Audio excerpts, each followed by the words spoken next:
ขอความเบิกบานในธรรมจงมีแด่ท่านทั้งหลายที่รับชมรับฟังรายการสังฆประทีปผ่านสถานีวิทยุโทรทัศน์โลกพระพุทธศาสนา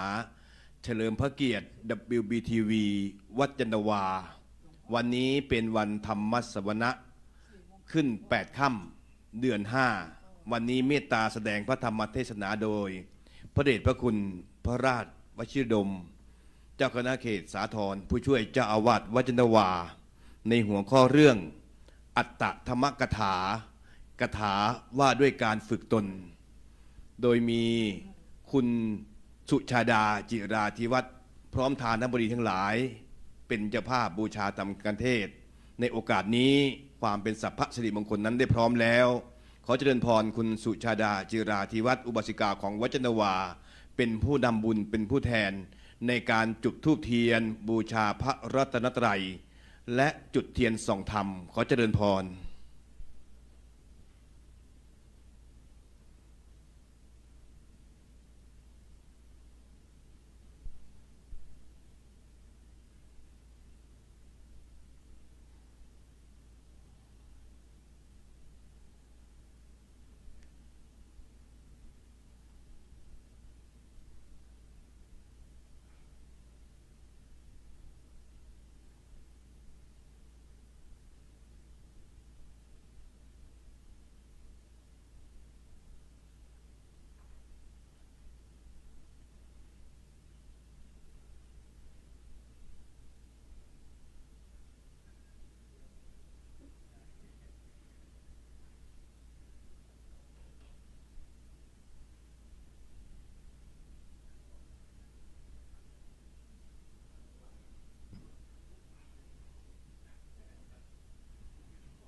เมื่อผู้แทนของ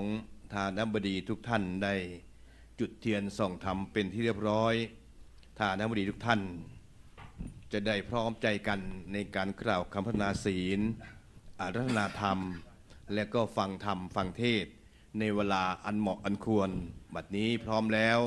ต่อจากนี้เชิญทานบดีท่านได้กล่าวคำอาราธนาศีล5ตามลำดับขอเจริญพรมะยังพันเตวิสูงรักคณทายะติสรณีนะสหปัญจศีลานิยาจามะทุติยามปิมะยังพันเตวิสูงรักคณทายะติสรณีนะสห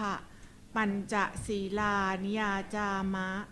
ตติยามปิมะยังพันเตวิสูงรักคณทายะติสรณีนะสหปัญจศีลานิยาจามะนะโมตัสสะภะคะวะโตอะระหะโตสัมมาสัมพุทธัสสะนะโมตัสสะภะคะวะโตอะระหะโตสัมมาสัมพุทธัสสะนะโมตัสสะภะคะวะโตอะระหะโตสัมมาสัมพุทธัสสะนะโมตัสสะภะคะวะโตอะระหะโตสัมมาสัมพุทธัสสะนะโมตัสสะภะคะวะโตอะระหะโตสัมมาสัมพุทธัสสะนะโมตัสสะภะคะวะโตอะระหะโตสัมมาสัมพุทธัสสะพุทธังสรณังคัจฉามิพุทธังสรณังคัจฉามิธัมมังสรณังคัจฉามิธัมมังสรณังคัจฉามิสังฆังสรณังคัจฉามิสังฆังสรณังคัจฉามิทุติยัมปิพุทธังสรณังคัจฉามิทุติยัมปิพุทธังสรณังคัจฉามิทุติยัมปิธัมมังสรณังคัจฉามิทุติยัมปิธัมมังสรณังคัจฉามิทุติยัมปิสังฆังสรณังคัจฉามิทุติยัมปิสังฆังสรณังคัจฉามิปานาติปาตาเวรมณีสิกขาปะทังสมาธิยามิปานาติปาตาเวรมณีสิกขาปะทังสมาธิยามิทินนาทานาเวรมณีสิกขาปะทังสมาธิยามิอาทินาทานา เวรมณีสิกขาปะทังสมาธิยามิ กาเมสุมิจฉาจาราเวรมณีสิกขาปะทังสมาธิยามิ กาเมสุมิชฌาจารา เวระมณีสิกขาปะทังสมาธิยามิ มุสาวาทาเวรมณีสิกขาปะทังสมาธิยามิ มุสาวาทาเวระมณีสิกขาปะทังสมาธิยามิ สุราเมรยมัจจปมาทฐานาเวรมณีสิกขาปะทังสมาธิยามิ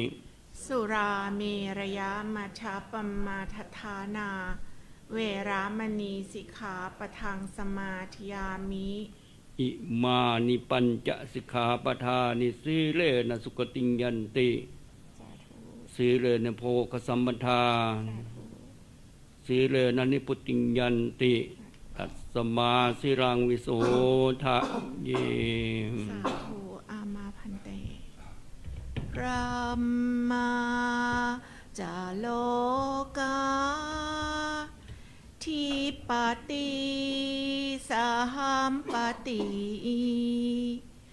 กาดอันชลีอันทิวารังอายาจถาสันติทัสสัตตาปาราชาคาชาติกา เทเสตุธรรมังอนุกรรมปีมังปะชัง นะโมตัสสะภะคะวะโตอะระหะโตสัมมาสัมพุทธัสสะนะโมตัสสะภะคะวะโตอะระหะโตสัมมาสัมพุทธัสสะนะโมตัสสะภะคะวะโตอะระหะโตสัมมาสัมพุทธัสสะอัตตานังธรรมยันติบัณฑิตาตีติบัดนี้จักแสดงพระธรรมเทศนาในอัตตธรรมกถาว่าด้วยการฝึกตน เพื่อฉลองศรัทธาประดับปัญญาบารมี อนุโมทนาในกุศลธรรมสวรรณใหม่แด่ท่านสาธุชน ผู้ใคร่ในธรรม เพื่อจะน้อมนำไปประพฤติปฏิบัติ ให้สำเร็จประโยชน์แก่ตน จนกว่าจะยุติลงด้วยเวลาดำเนินความตามวาระแห่งพระบาลีที่ได้อัญเชิญมาเป็นบทอุเทศแห่งเทศนาว่าอัตตานังธรรมยันติบัณฑิตาแปลความว่าบัณฑิตย่อมฝึกตนดังนี้คำว่าบัณฑิตแปลว่าผู้ดำเนินชีวิตด้วยปัญญาคติคือผู้เป็นนักปราชญ์ผู้รู้ผู้ฉลาดอันบุคคลผู้เป็นนักปราชญ์มีความรู้มีความฉลาดเป็นบัณฑิตชนคือบุคคลผู้มีความรู้ธรรมดาวิชาความรู้ย่อมเชิดชูและยกฐานะบุคคลให้สูงขึ้นจากพื้นเพเดิมเริ่มจากคนไม่มีความรู้เป็นคนมีความรู้จากคนโง่เป็นคนฉลาดจากคนไม่มีชื่อเสียงเป็นคนมีชื่อเสียงจากคนไม่มีเกียรติเป็นคนมีเกียรติจากคนมียศเป็นคนมียศจากคนไม่เด่นไม่ดังเป็นคนเด่นคนดังในสังคมจึงมีคำนิยมยกย่องว่ารู้อะไรก็ไม่สู้รู้วิชา อันบุคคลผู้มีความรู้อย่างเดียว ก็จะได้เพียงความฉลาด ไม่มีความเฉลียว ได้แก่มีปัญญาอย่างเดียว ไม่มีสติ สติจึงเป็นคุณธรรม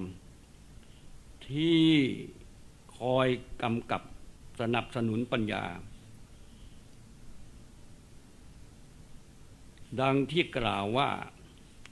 สติมาปัญญามีสติหนีปัญญามืดบุคคลผู้มีเพียงวิชาความรู้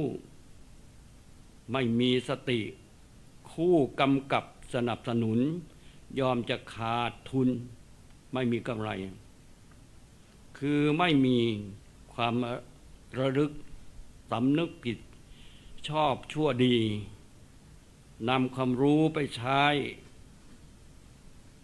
ไม่ถูกวิธี หรือถูกทางคือฉลาด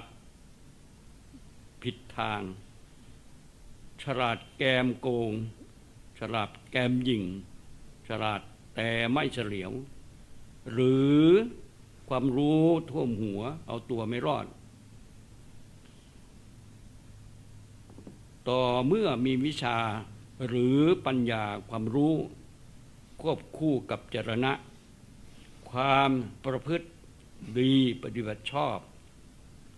คือความรู้ก็มีความดีก็มากหากเป็นอย่างนี้ทำก็ดีทีก็ไม่เหลว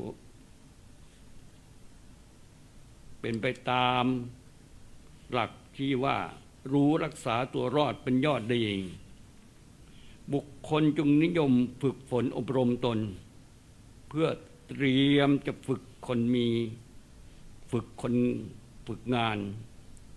ต่อไปจึงเห็นสมด้วยในที่ผู้รู้กล่าวไว้ว่าก่อนจะลุกต้องผ่านการล้มก่อนจะคมต้องผ่านการทื่อก่อนจะเก่งต้องผ่านการฝึกปรือก่อนจะมีชื่อต้องผ่านการเล่าเรียนส่วนคำว่าตนในที่นี้ตามในแห่งมังครัตถีปณีหมายถึงจิตหรือใจการฝึกตนจึงหมายถึงการระวังรักษาควบคุมจิตใจให้ดำเนินไปถูกทางและถูกวิธีสำหรับการฝึกตนให้ถูกวิธีนั้นหมายถึงการปฏิบัติตามคำแนะนำพร่ำสอนด้วยวิธีการ5 อย่างวิธีแรกคือความรักตนหรือชีวิตของตน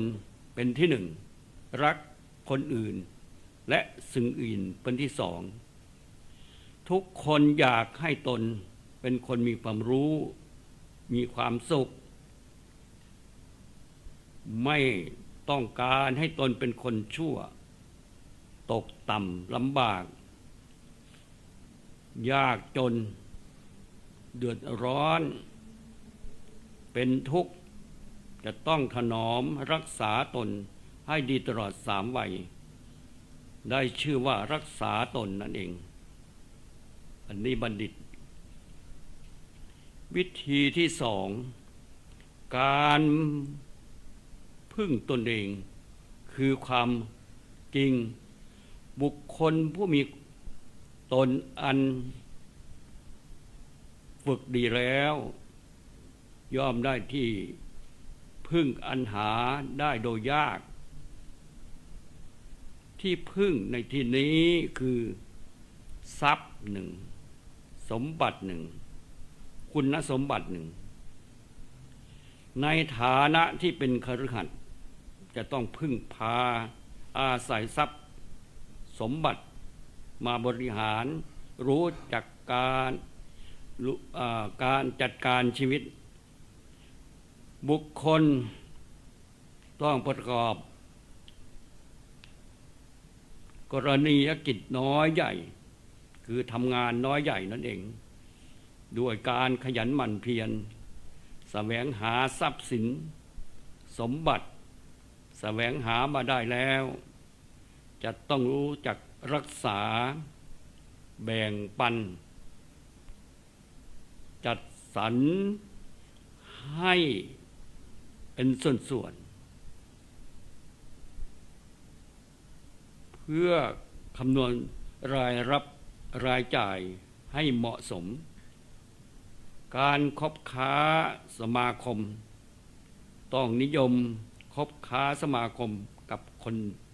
ดีที่เป็นกัลยาณมิตรเพื่อนดีเพื่อนงามไม่ควรคบ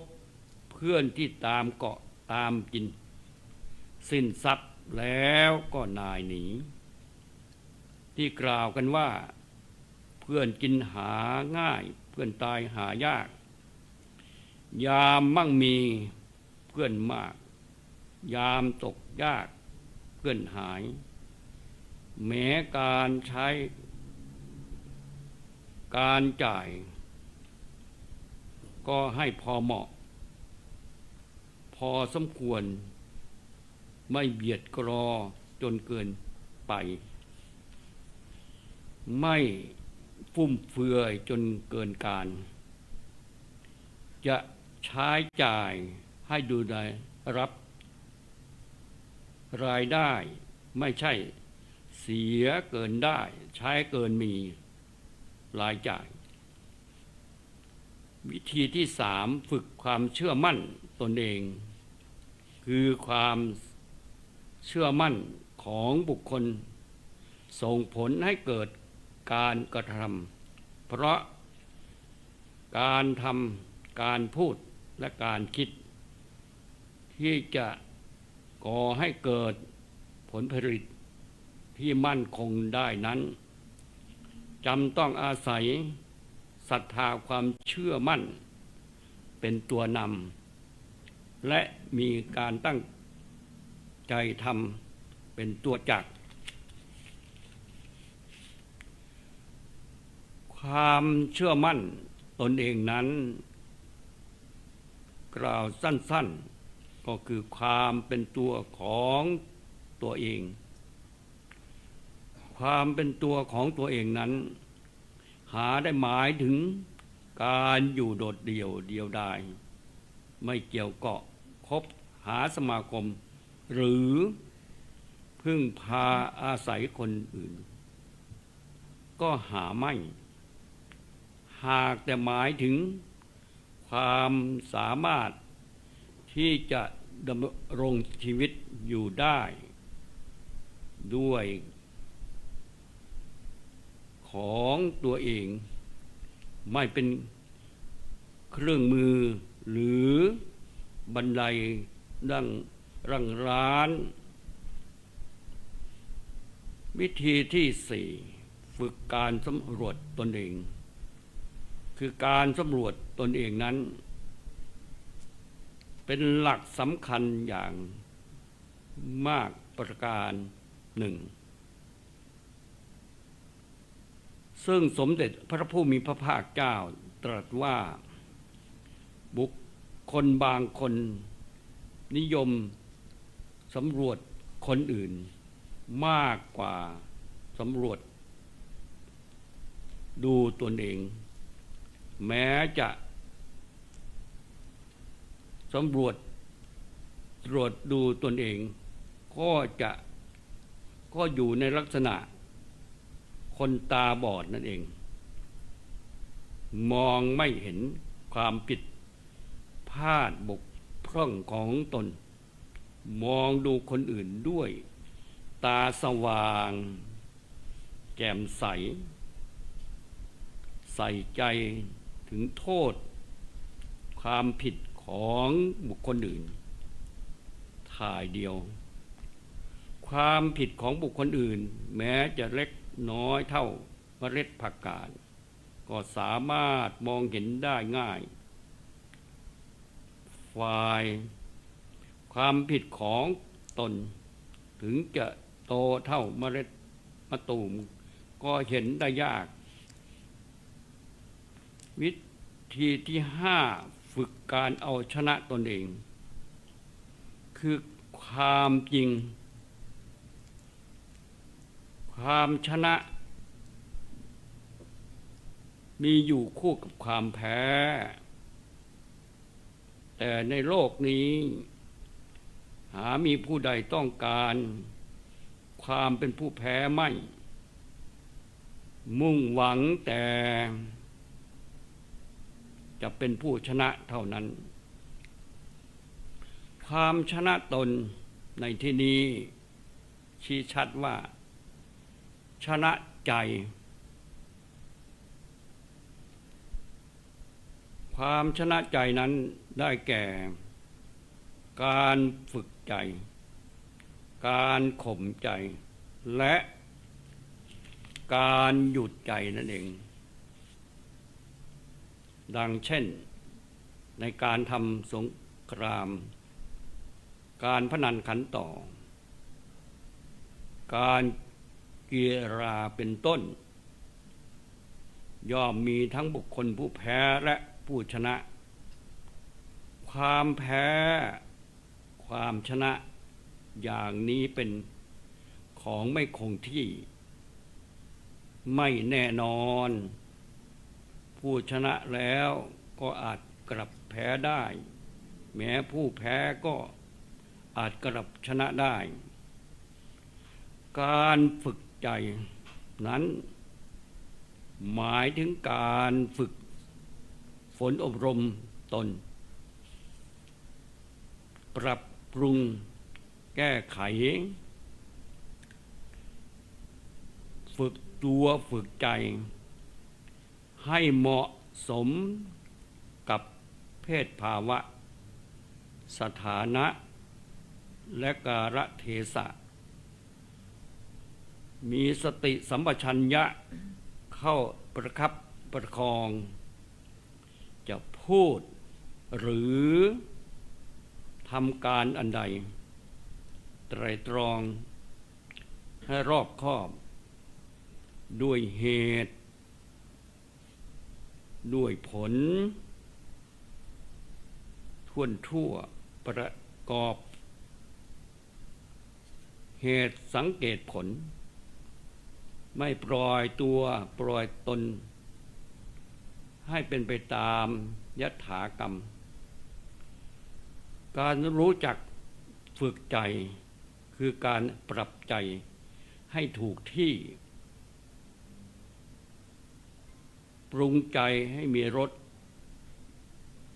แก้ใจให้ถูกปมและไขใจให้เปิดกว้างได้ชื่อว่าการฝึกตนให้เป็นคนเหมาะสมทันเหตุทันการทันงานและทันคนการข่มใจหมายถึงการรู้จักบังคับจิตใจนั้นไม่ให้โลภอยากได้ในทางทุจริตผิดศีลธรรมบังคับใจไม่ให้กุนเคืองเกิดความพยาบาทอาฆาตจองเวรบังคับใจไม่ให้เกิดความมัวเมาหลงงมงายให้รู้จักเก็บอารมณ์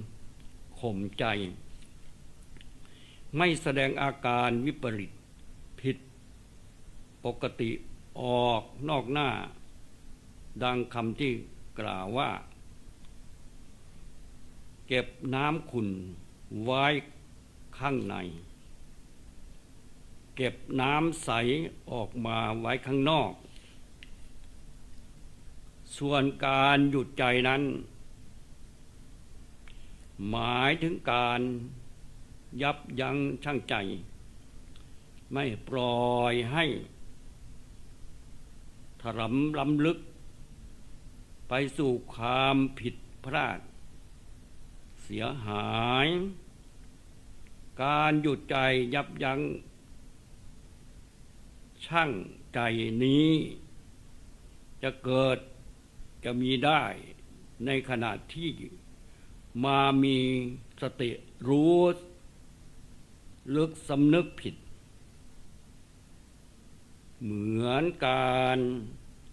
หยุดใจของโจรองคุลิมานที่ต้องการให้พระบรมศาสดาหยุดเสียที่จะวิ่งหนีไปไหนกันขันได้ฟังพระดำรัสว่าเราหยุดแล้วส่วนเธอสิยังไม่หยุดการสะดุดหยุดใจได้อย่างนี้แม้จะไม่อาจเปลี่ยนจากความชั่วความผิดมาเป็นคนดีความถูกได้ก็จริงถึงกระนั้นก็สามารถที่จะหยุดใจไม่ทำความชั่วความเสียหายต่อไปได้โจรองคุลิมานจึงได้หยุดใจล่าฆ่าคนเพื่อแสวงหานิ้วมือในทันทีเพราะคำที่ได้รู้จักทั่วพร้อมยอมรับฟังพระโอวาทขอโอกาสบวชเรียนภาคเพียรปฏิบัติตัดกิเลสเป็นสมุจเฉทประหารเป็นพระอริยบุคคลในพระพุทธศาสนาคุณธรรมประจำตัวจะเห็นได้จากบุคคลผู้มีธรรมคือทานการให้จะเป็นผู้มีอัธยาศัยกว้างขวางไม่คับแคบเห็นแก่ได้เห็นแก่ตัวมีเมตตากรุณาประจำใจเพราะว่าการให้จัดเป็นสืบประสานใจในเบื้องต้นที่จะทำให้บุคคลเกิดความรักความเคารพนับถือซึ่งกันและกันความรักความเคารพนับถือความสามัคคีความสงบและความสุขที่ยังไม่เกิดไม่มีก็จะเกิดก็จะมีความสุขจะมีไม่ได้ถ้าไม่มีความสงบความสงบจะมีไม่ได้ถ้าไม่มีความสามัคคีความสามัคคีจะมีไม่ได้ถ้าไม่มีความรักความเคารพนับถือกันความรักความเคารพนับถือกันจะมีไม่ได้ถ้าไม่มีความให้ความเสียสละเมื่อเป็นเช่นนั้นท่านทั้งหลายแม้การให้ความรู้การให้อภัยการให้สติการให้กำลังใจการให้ความอบอุ่นและการให้ความยุติธรรมทั้งมวลล้วนเป็นคุณธรรมสำหรับฝึกใจให้เป็นใจดี ใจงามทั้งนั้น จึงควรที่จะแสดงถึงความรักความปรารถนาดีมุ่งดีมุ่งเจริญต่อกันและกันต่อจากนั้นความสามัคคีความสงบและความสุขก็จะเกิดจะมีขึ้นในสังคมดังคำนิยมว่ารักความดีเป็นความรักที่ยิ่งใหญ่รักการให้ความรักที่ยั่งยืนสุขอื่นจากความสงบไม่มีความสุขและความทุกข์อยู่ในใจอยู่ที่ใจนั่นเองใจก็คือตนตนก็คือใจอัตตานังธรรมยันติบัณฑิตาผู้มีปัญญาจึงฝึกใจทันโตเศรษโธมนุษย์เสสุบรรดามนุษย์ทั้งหลายมนุษย์ผู้ฝึกอบรม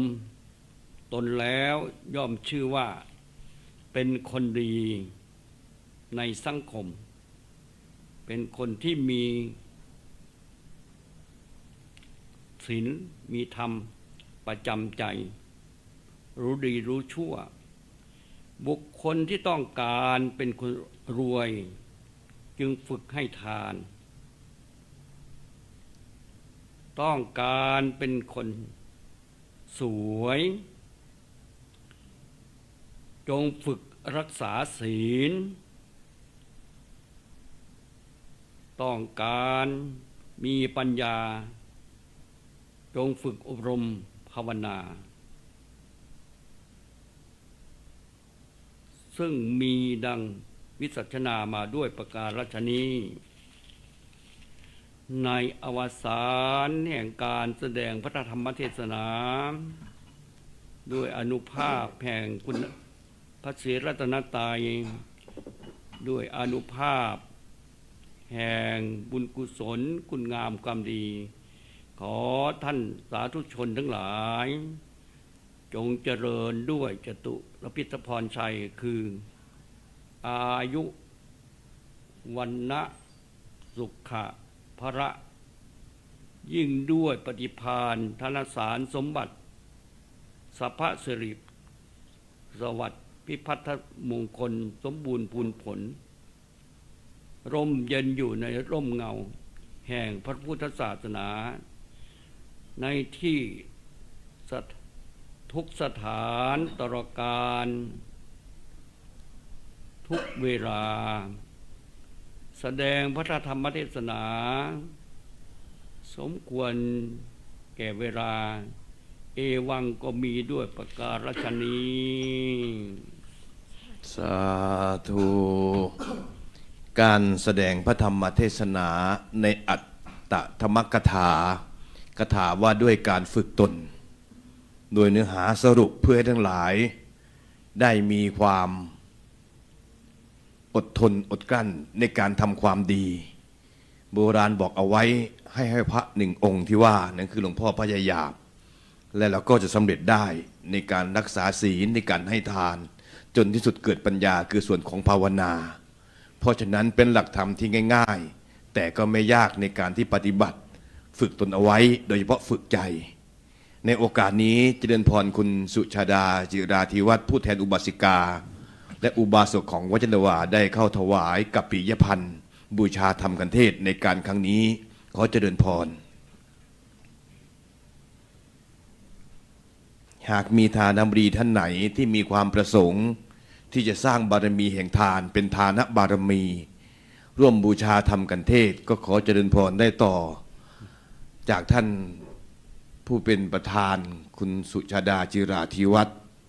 วันนี้ท่านทั้งหลายได้ฝึกจิตท่านทั้งหลายได้ฝึกใจมีความเพียรพยายามในการทำงานทุกสิ่งอย่างฝึกอะไรก็ไม่สู้ในการฝึกใจของเราฝึกฝนฝึกหัดดัดตน เริ่มด้วยการฝึกใจ แล้วใจของเรานั้นก็จะปราศจากเครื่องกิเลสที่นอนเนื่อง เกิดจากการฝึกฝนในทางที่ดีเป็นสัมมาทิฏฐิเพราะฉะนั้นแล้ววันนี้ท่านทั้งหลายในวันธรรมสวนะได้ฟังแง่คิดในการฝึกจิตของเราจิตที่ดิ้นรนอยู่เสมอถ้าฝึกใจได้เป็นอันต้องชนะทุกสิ่งอย่างแต่ถ้าฝึกใจไม่ได้พ่ายแพ้ใจตัวเราเองเราก็จะแพ้ทุกเรื่องราวจึงเป็นหลักธรรมที่น่าคิดกับหลักธรรมที่ง่ายๆนำไปใช้ให้กับชีวิตว่าฝึกจิตฝึกจิตฝึกจิตของตัวเอง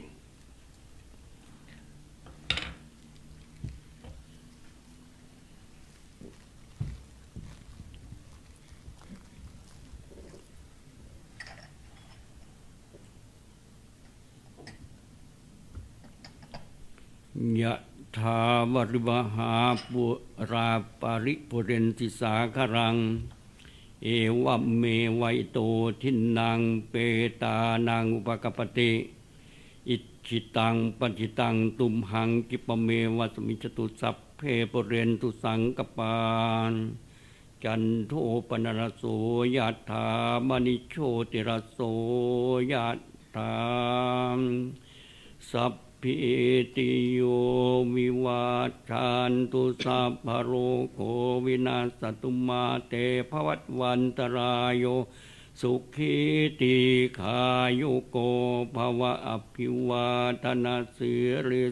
สนิจจังวุธาปจายโนจัตตารโอธัมมาวัฏทันติอายุวันโนสุขังพ